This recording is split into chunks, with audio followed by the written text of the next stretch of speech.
Here at Midstate Dragway in Havana, Illinois for Nitro Chaos. I'm going to be doing another video of the drag racing, but you want to see the baddest drag and drive car on the planet. Yep, Brian Kohlmann's 1931 CMX6 Coupe. It is wicked, it runs on gas on the street, and it runs on nitro on the drag strip. I don't know a whole lot about this car, I kind of do, but we're going to let Brian explain to you a Reader's Digest version of the car, go over it, we're going to go check it out, and then we're going to watch this thing fire up in the pits, get it ready, and then we're going to see it go drag racing. But with that, guys, Brian is a pretty well-known Mopar guy. I used to do the Mr. Norm stuff, traveled with him for many years. Brian also knew Norm, and you should know a car he used to have. He had that Bell Dodge 65 AFX that looked pretty much like the 65 AFX from Grand Spalding Dodge. Yep, he's the guy that did the fire burnout poster down at George Ray's drag strip. That was a pretty awesome time, and you know what, guys? This is a pretty awesome car. I'm rambling. Let's go hear him explain this car. Hi, I'm Brian Kohlmann. This is my 1931 Chrysler CM6 Coupe. It's a drag and drive car, and we've attended multiple drag and drive events with it over the years. And today we're in Havana, and we're racing with the Nitro Chaos circuit. Currently, we're in the top 10. We have won an event. We won Mocan, the last race Nitro Chaos ran. And I'll explain the car a little bit to you. We have a 498 Keith Black Hemi in this. It's a dry sleeve water block, so when we're driving it on the street, we can actually put water in this. And what we mean by a dry sleeve is the aluminum block where the sleeves go in, they're solid, they don't have the normal windows, so no water ever touches the sleeves and can get up under the sleeves and get into the combustion chamber. Then we put stage 5 heads on it, and those are water heads, and that's how we're able, one of the reasons we're able to drive it on the street. So we have a vintage Enderley bug catcher with the fins on it. That's an 871 Littlefield. We run it at 34% overdriven. Today we have the Allen Johnson solid billet heads on it. We run a missile oil pump and a bullet cam. The fuel pump is set up on a pinch collar here, and when I'm not street driving it, I can loosen up the bolts and we can slide the pump forward, disengaging it. And then when we get to the track, we just slide it forward again and it's ready to rock and roll. When we're on something like drag week where we're driving hundreds of miles per day, it's disconnected for the street portion. But when I'm around town, it's engaged, and plenty of motorcycles and cars have found out I can go from gas to nitro before the light turns green. It kind of freaks them out. When we're on the street, this whole front frame section, there's bolts here, here, and here. Here and here, that unbolt, and this whole section comes off. We put a new frame section on that has headlights and directionals. For racing today, we take that off because it's less weight. For the street, we put on different headers. They're actually a funny car style Zoomy that's actually made out of glass packs, and it has the turnouts on it. They look exactly like double wall Zoomies. The holes here, those are drilled and tapped, and we put fittings in there. The radiator's in a trunk. We run the water up to the front, and then it goes down the driver's side frame rail, and that's how we return the water. If we were set up for the street, it would have the TPS switch on it, and an IAC and all those things that you would have for the street. We run an air shifter in the car.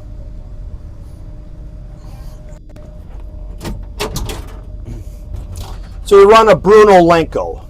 To work the Bruno, we push this button, and that allows us to go from reverse, and we have a neutral, and then forward. And all I have to do is hit the button to shift it.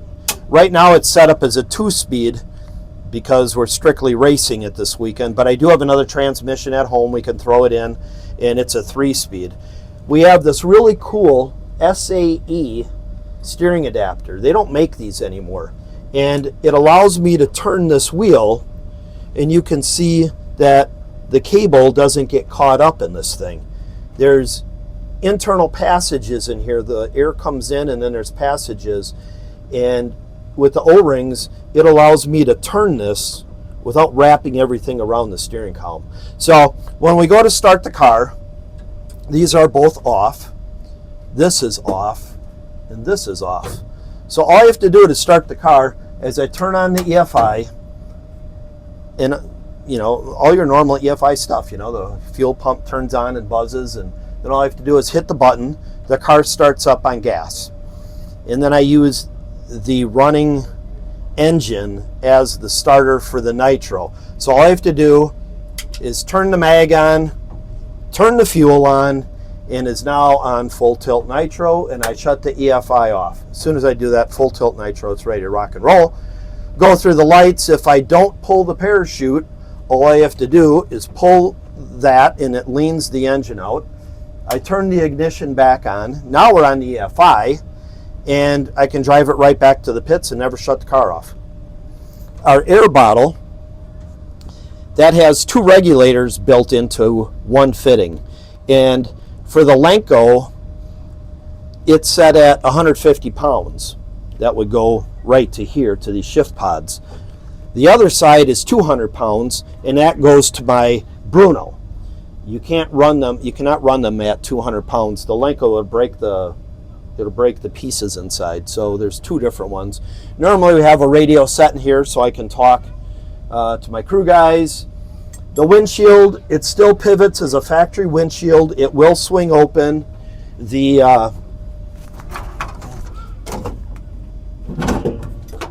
cowl vents, they still open. They open and close. The car was originally a rumble seat car, so in the back I have a handle, the original handle, and the window can go up and down. So on something like drag week, when you're driving around for hours and hours, I actually have a ton of airflow through the car. The other neat thing that those engineers back there did is the dash, it sticks up above the cowl, and when the window is open, the air hits this and directs it down at your feet. And so not only getting air through the open window, you're getting air that's blasted down at your feet. They kind of thought of everything back then.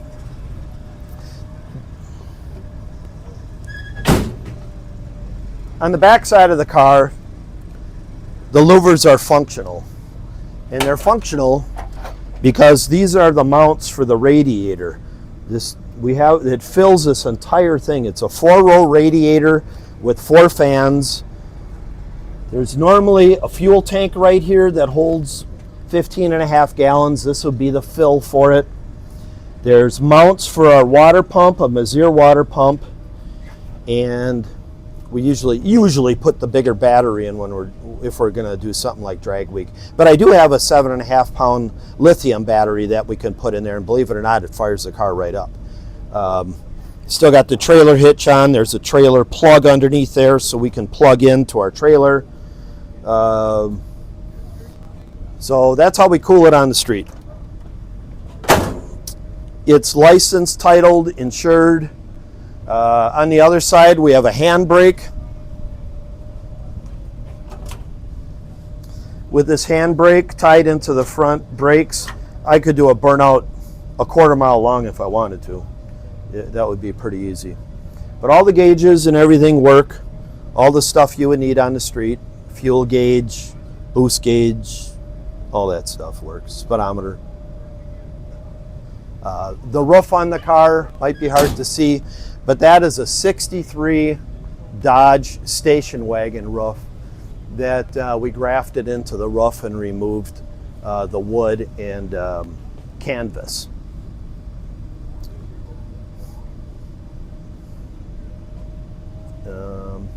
I could talk about the front end too. As far as the suspension goes, it's a 4-link in the back.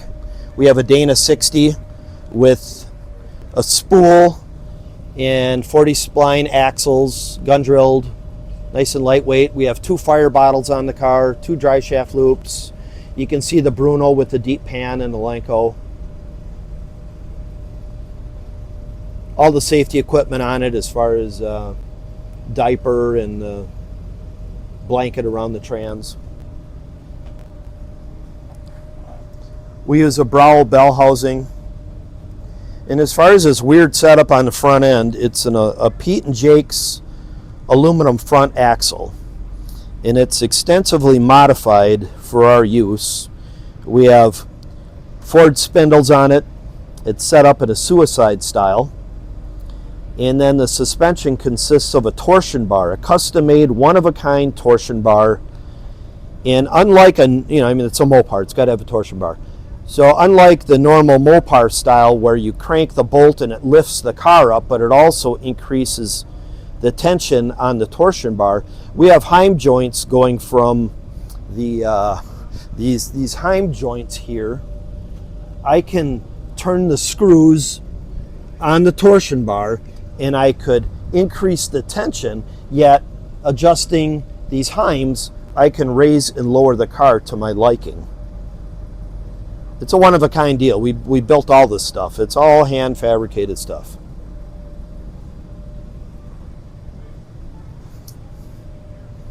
The windows are Lexan. They slide up and down.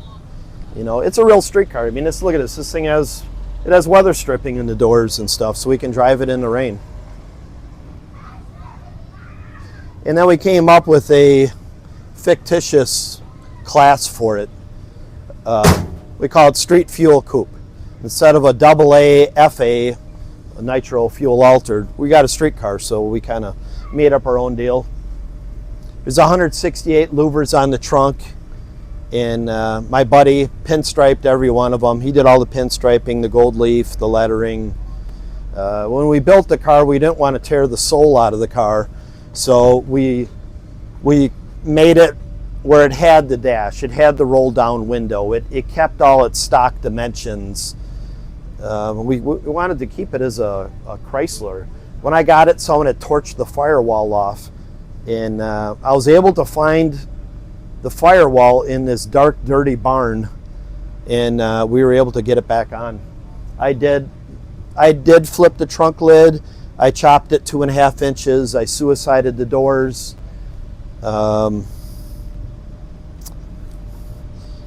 Jim Quinn and his son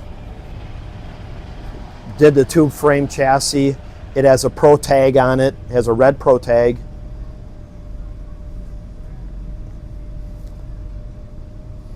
They got together with Murph McKinney and figured out how we could build this chassis and it would be legal as a Pro tag without having bars coming out of the car going into the trunk. And they got NHRA's approval to build it a certain way. And then Jim also made the main bars thicker. He said this, and designed the back of the car to be able to pull a trailer. He said this thing's going down the street, it's pulling a trailer over 1,000 pounds, it's going to experience things with this chassis that race cars don't normally experience. So he set all that up in mind, and then every bar that went into this car was checked in a computer. He had some kind of computer program that will stress the bars and give you an idea how much it can handle. So the spread of the main bars and the diagonals and all that was all put through this computer program to test it before anything was ever welded together. And I told him I wanted a chassis that resembled like the old Logie chassis, a double wall frame. And I said I wanted the torsion bars, I wanted a nitro tank up front, a radiator in the back. I wanted to keep all the factory dimensions of this thing. And he said, all right, I'm up for a challenge. And he built it, and it works great.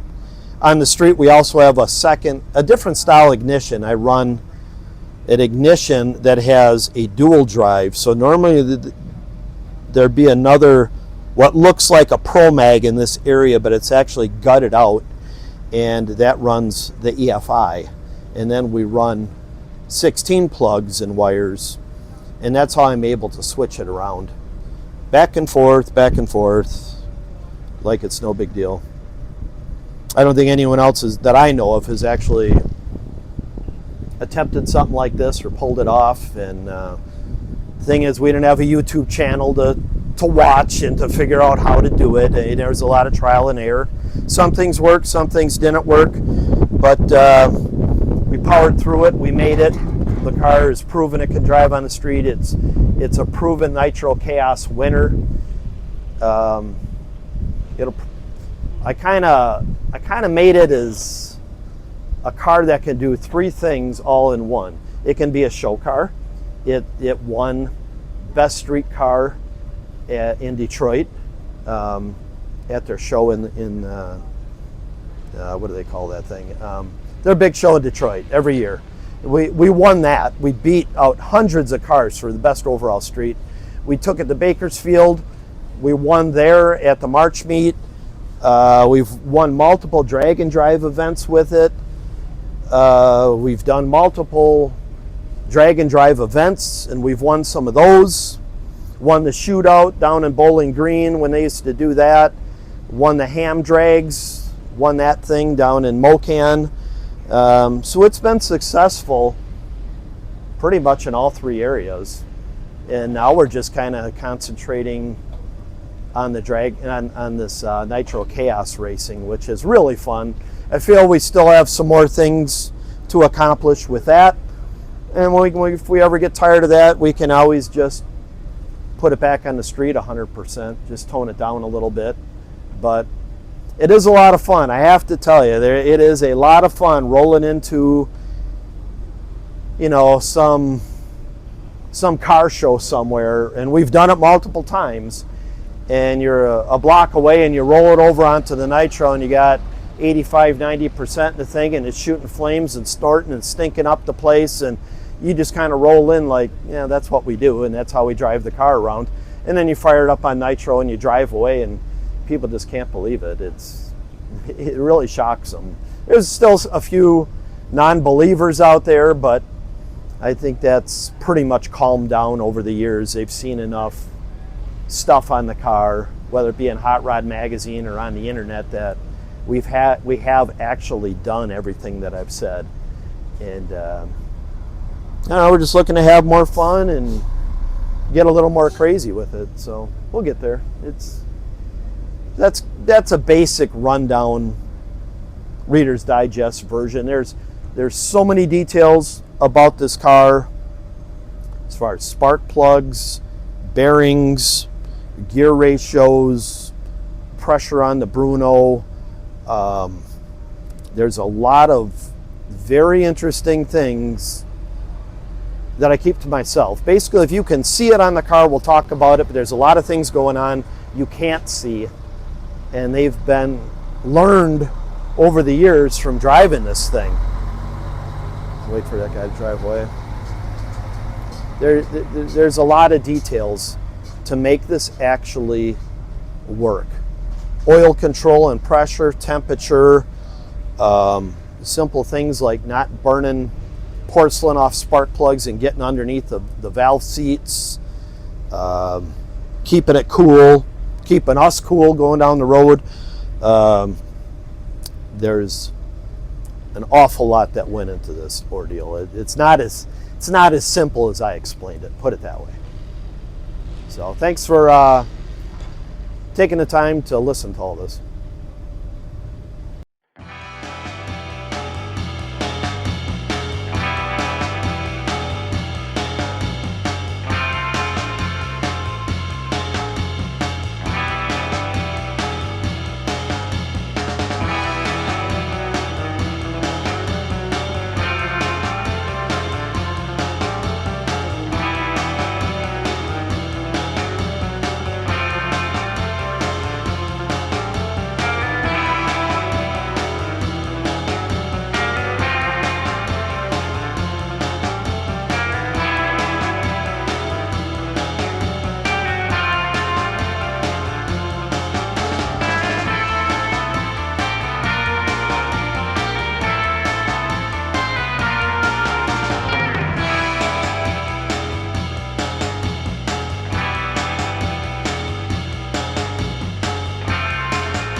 So what did you guys think of that fire up? Pretty awesome, right? That switch over from the alcohol to the nitro is pretty violent. It sounded pretty awesome. As you can see, it's a really crisp engine. It's freaking awesome, guys. As you can hear, they're already getting cars running. Pretty soon they're going to be calling up all the Nitro Chaos cars, and I'm going to go up there. I got one of the fancy, cool green shirts on, helping these guys out. Actually, just going to do some videos because I don't really know a whole lot about these as much as these guys do. I know enough to be dangerous, though. But with that, guys, these guys are going to start wrenching on this car to get it ready to go down the track. Brian's over there. He's chilling. Those guys are actually doing stuff while I'm rambling.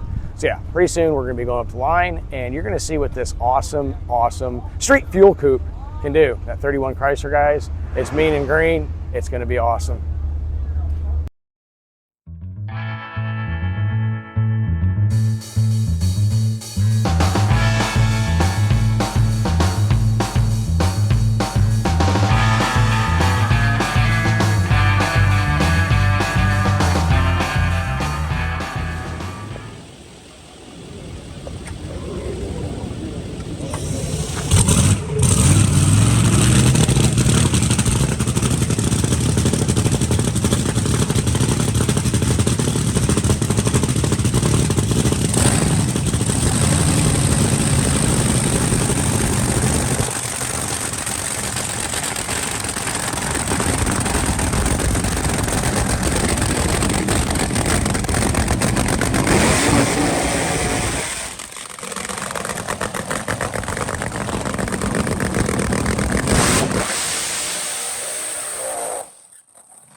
Whew. All right, guys. Well, that was a pretty hairy ride.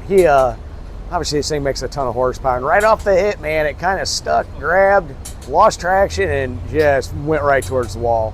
And if you watch that, closely, it was actually up on one tire, the front driver's tire, actually, at one point.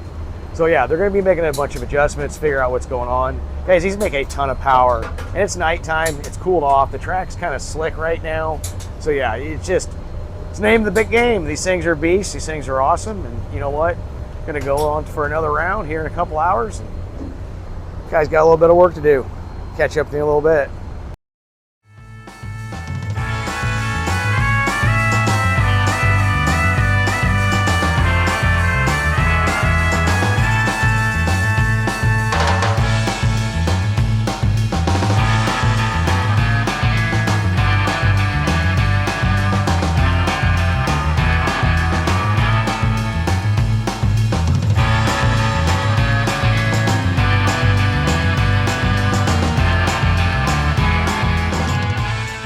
All right, so what actually caused that car to go sideways there was actually a loose fitting that was on that Bruno transmission that went in there.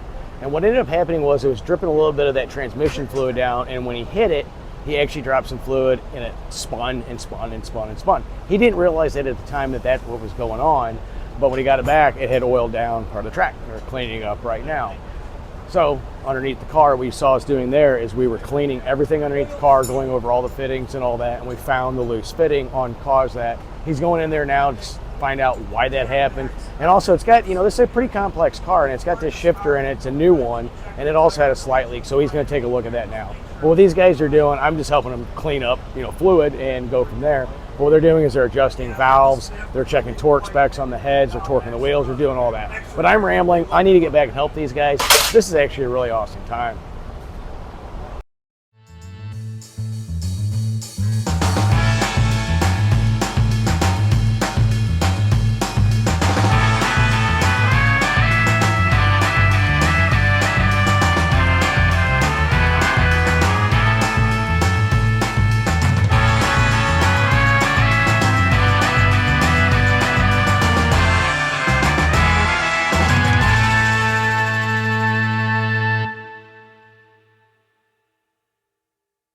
All right, so the car's been cleaned off, no more fluid. It was actually not a loose fitting, it was actually a broken fitting, which has never happened with this car before. So it's a little bit of bad luck, but that's what drag racing is about, especially when you have a whole lot of horsepower like this.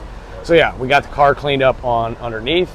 The inside, it's fluid free. They went ahead and adjusted the valves, new plugs, a bunch of stuff, changed oil. It's ready to go for the next round. Wheels are torqued, air pressure's checked, all those fun things you do. So yeah, now it's just a little bit of chill time. Wait to get back out there and have a whole lot of fun. All right, guys, day one is in the books at Nitro Chaos. There was going to be 2 rounds of qualifying tonight. However, another car broke and really oiled things down. It's super late, so we're just going to call it safety first.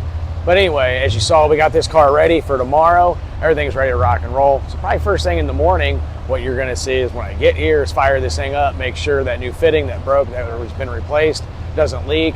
Make sure everything's tuned well with this car so it can hit the track. And as you saw when hitting the track with this much horsepower, things can get pretty hairy pretty quick, just like you saw there. Safety is always a priority. Brian's a really good driver, but you know what? You saw what can happen really quick with that much horsepower. So with that, guys, Jeff from 2 Hacks Garage. Day one at Nitro Chaos is over, and I will see you in the morning.